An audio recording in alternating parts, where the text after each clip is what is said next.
Good afternoon. My name's Alastair from Hargreaves Lansdown. So I'm one of the client relationship managers, so I spend a lot of my time doing sort of governance meetings and talking about employee engagement, trying to get young people engaged in pensions. And I'm the main point of contact for all our, for a number of our workplace pension clients. Oh, it does jump around, doesn't it? But actually, over the last couple of years, I've had increasingly a number of queries from my clients saying, what can we do about some of the issues impacting higher earners? So we are talking specifically about the dreaded tapered annual allowance. So that's what we're going to focus on this afternoon. So I want to talk about actually why on earth did it come about? What's the impact for employees? What does that look like? What are the impact for you guys as the sponsoring employers? And just look at a couple of things that you might want to consider doing. I do want to say right off the bat that what I'm not going to do in this session is actually go through the tapered annual allowance and calculations. I will assume you actually understand how that works. If you don't, come and see me after class. No, we've got some fact sheets in our stand, so come and grab one of those. Also, I do want to say that the tapered annual allowance is specifically designed to limit tax relief for higher earners, and it does that extremely well. So there is no magic bullet, no product we can say that you can circumvent the system and keep going happily on. That's not to say that you can't do anything. So hopefully by the end of the session you'll have a few other ideas of some of the things you might want to be looking at. Okay. So the tapered annual allowance is, why on earth have we got this? So the backdrop to all this, the context is the coalition government, austerity, and we had George Osborne, the then Chancellor, committing to being in a budget surplus before the end of that Parliament. Pretty punchy. So we have the annual allowance. So this is what we're looking at here. So the annual allowance of £50,000 and then reducing down to 40. That's the grey line. What you can see on the red line is the value of contributions which are in excess of the annual allowance. And that's measured through self-assessment. And it ticks along 150, £200 million of contributions in excess. And any contributions in excess of the annual allowance will trigger an annual allowance tax charge. So that's really the context of all this. George Osborne wanted to get some money, time of austerity, but the problem was there was too many protected or ring-fenced government departments. So you couldn't sort of take a bit of money out of the NHS or defence or foreign aid, but actually pensions, the pension department, there was no such ring-fencing. So he sort of asked some clever civil servant in the pensions department to see if they can shift the dial a bit and save a few quid.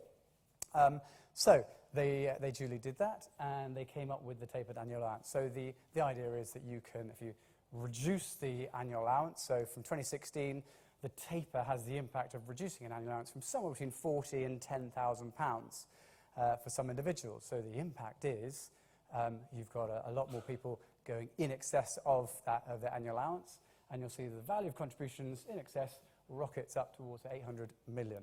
Okay. So it is universally seen as an absolutely awful piece of legislation, and loads of people want to get rid of it. You might be familiar with the situation with we've got doctors, senior doctors and consultants in the NHS who are not performing operations because they're going to get a tax bill. That is the tapered annual allowance at work. And then we had that extraordinary intervention from the government 2 weeks ago, saying that they're so desperate to get doctors working again, they're saying, we'll just cover your tax allowance, we'll cover your tax penalty if they go over the tapered annual allowance. It's absolutely extraordinary. What is interesting is, although it's really unpopular across different parties, political parties, there is, at the moment, there's no one talking, in all the manifestos that I've read, there's no one talking about actually getting rid of the tapered annual allowance. The Conservatives have talked about reviewing it, but they've fallen short of actually getting rid of it. Labour very silent on the whole thing altogether. So what is the future of the tapered annual allowance? I'm sure you're all itching to get rid of it. Just a quick show of hands, how many people have actually got people in the organisation who are impacted by the tapered annual allowance? Brilliant, okay, so it's an issue. It is, I think, highly likely that it will go, but I think it will go in the context of wider pension reform, so a wider review of pensions tax relief. The current pensions tax relief system is creaking at the seams. It will be resolved, but I think the manner that it will be changed is going to depend entirely on the shape of the government. So there's all sorts of different views around how tax relief might change. from Labour talking about actually getting rid of pensions tax relief. We had the Lib Dems talking about removing high rate relief only. Tories somewhere in between, so looking at a sort of flat rate of tax relief for everyone. But again, all that might change. So, do we think it's going to disappear? Yes, I think it will. But for now, we're stuck with it, and it's probably not likely to change in the immediate future. Okay, so what does it look like for a higher earner? So this thing really does jump around, sorry. So the first thing that an individual might come across is you get one of those slightly awful brown envelopes from HMRC. And they think, oh gosh, that probably is another adjustment in my tax code, or maybe I've slightly ruined my self-assessment. And they read it and they think halfway down, in bold, tax due, and they think, crikey, that is an awful lot of money. And it says something about pension contributions, so they probably come to you and say, what is this all about? I've got a big tax bill because of my pension scheme. So they then have to actually get their head around what is the tapered annual allowance. They then have got to think about actually calculating their own individual tapered annual allowance. They've got to think about actually reducing their contributions so that they're within their own taper. Now, if they're really switched on, they'll think about using carry forward. That's where you look at the 3 previous tax years and bring forward any unused allowance there. And if they're really switched on, they'll think, hang about, I'm not putting money in a pension scheme. What am I going to do? I better think about doing something elsewhere. The problem is, I don't think people are doing that last thing, because all they're concentrating on is, I do not want another one of those brown envelopes with a big tax bill. So a lot for a higher earner to get their heads round. What about you guys? What's the problem for you? Well, probably the first thing you're going to get is one of these employees coming to you saying, what is this all about? Something about my pension contributions have made me have a big tax bill. So you're dealing with some pretty unhappy senior individuals. And at its worst case, you could potentially be, someone could be having a tax bill of about £13,500. So someone who is fully tapered and putting in £40,000 into the pension scheme could have a pretty big tax bill. It doesn't matter what you earn, that is a pretty large tax bill to have to pay. Lots of companies are looking at reviewing their pension contribution structures or coming up with a new strategy around this to deal with this particular issue. A pension scheme should be one of your strongest weapons in your benefits armory to attract, recruit, retain, reward staff because you've got a really generous scheme. But actually, this is now a bit of a headache. It's no longer a benefit. It's causing people a bit of a headache. So benefits people are having to think about and review what are we going to do about pensions. I think probably the most common strategy for dealing with this that I think I've come across is simply paying cash in lieu. So some companies are saying, we'll pay up to £10,000, we'll pay the excess as cash. Some people are saying, tell us what you want to pay up to, and then we'll pay the rest as cash. So we're going to come on to that in a second. And actually, I don't blame, administratively, that's probably the easiest thing to do. I don't necessarily think it's the right thing to do.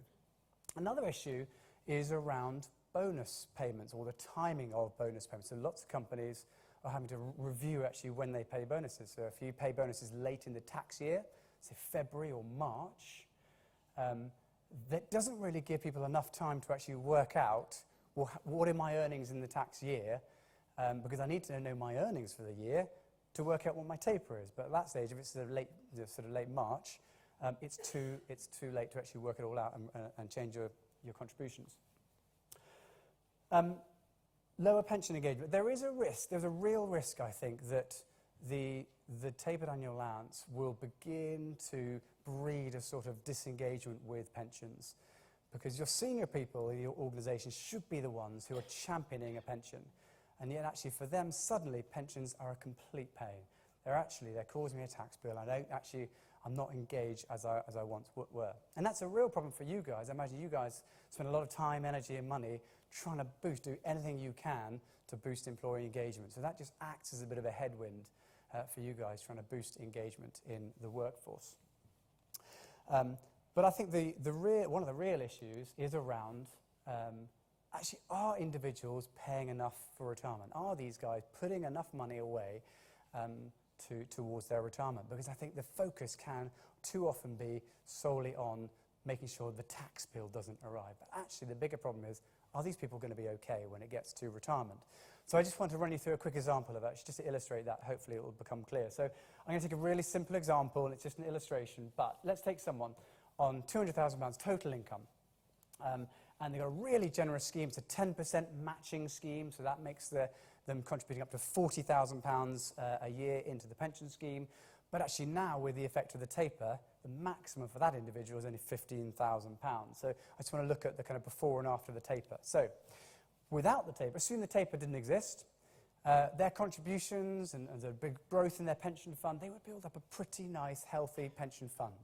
Okay, let's say 1.4 million, and then based on today's annuity rates, you get an income just shy of £50,000. Now, I'm sure you're all really familiar with the PLSA's new retirement living standards that came out 2-3 weeks ago. Really good intervention. But £50,000, so they would call that that's in that sort of comfortable retirement income zone. So pretty healthy retirement income. Now, with the effect of the taper, if I'm only putting £15,000, that would mean that actually I would build up potentially a pot around about £890,000. And again, based on annuity levels, current annuity levels, it's going to give me an income just under £30,000. Okay, so that's actually quite a significant reduction. So that's about just over £17,000 per annum worse off.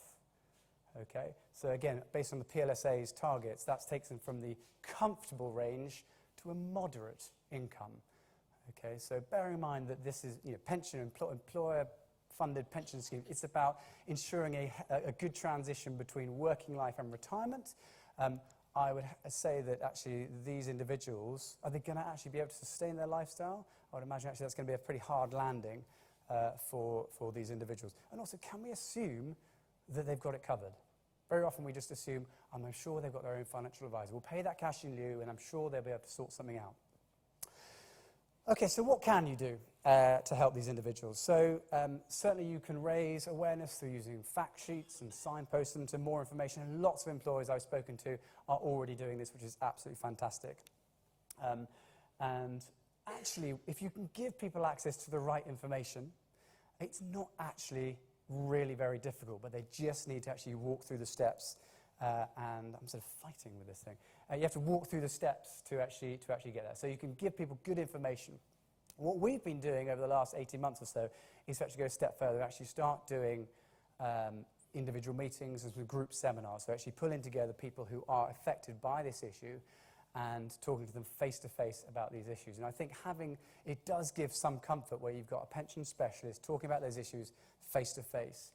I think that's been certainly it's been a really appreciated bit of the service that we've been offering our clients. But as good as all that is, and lots of people do this, I think another solution that I think is really worth bearing in mind is actually looking to actually redirect contributions into an alternative savings vehicle. Okay, so what that effectively means that once you fill up your pension, which is always the most tax-efficient way of doing it, actually when you fill up your pension, you're actually automatically redirecting contributions into an alternative. So that might be a general investment account or a workplace ISA as well. So I just want to run you through what that sort of looks like. So from your rewards package, you would pay contributions into a pension as per normal, and that will be anywhere between £10,000 and £40,000, depending on their own circumstances. But at the point where they've maxed out their pension, you can then redirect contributions into an alternative vehicle. So typically we would say that's done really well through a flexible benefits platform, because you can just make it really, really easy. And then those contributions can be redirected to, in this case, a general investment account. Now, it does not have the same tax efficiency as a pension scheme. Okay, so there's no tax relief, but you're making it easy for them, and you are ensuring that they are continuing to save for the long term. Once that money is in that investment account, depending on your provider, they could use that money to fund other products. So it might be you can have a workplace ISA, and if you're lucky enough to be earning that sort of money in under 40, you can open a lifetime ISA as well. You can also use things like junior ISAs or junior pensions as well. So the idea here is actually you've got one product where you can view and manage all your finances in one place. But again, the emphasis being on making it easy and making sure that individuals are continuing to save for the long term. So I'm going to finish just by taking you through a quick case study just to show you actually this does work in practice. So this is a client of ours who, they're a big technology company, and they had a really large number of people who were affected by this. And so what they wanted to do is, well, they were paying cash in lieu and didn't really like it. And I've spoken to lots of employers. In fact, I was here at a REBA session earlier this year, and we had a session, we were talking about this, and where most people were paying cash in lieu, I said, are you happy paying, taking that approach? And virtually everyone around the table said, no, we don't really want to pay cash in lieu. We don't like the idea of just paying the cash. And it was the same for this company. They didn't want to do that. They wanted to continue being an employer of choice, lots of flexibility, and so what they chose to do was to implement this. What is quite interesting about this is that they actually mandated that all contributions would be redirected into the general investment account. So people are suddenly experiencing having a slight reduction in their net pay, but actually we were there able to go on site and do some financial education and talk about the rationale for why we're doing this, or why the company's doing this, and actually then people were pretty happy with it. So the results were fairly good in that the feedback from individuals was very positive. They said it was very easy, but I think the test for us was actually, are people leaving the money there? Because actually once that money is in there, they can just take it out. There's nothing stopping them doing that, but actually less than 1% of that money was withdrawn. So actually very quickly, when people start building up a pot of money, soon that becomes habitual and people are happy to have it there. It actually went on to win an award last year, which is great, but I only put that there just not to boast, but actually just to say, look, it works. It is the solution that works. So I hope that's been helpful. I would encourage you, if you might already be doing this, which is great.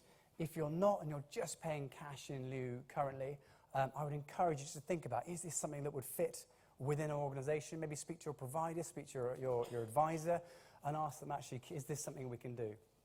And think about that. So I'm going to finish there. I must leave you some very important investment notes for you as well. All right. Thanks very much.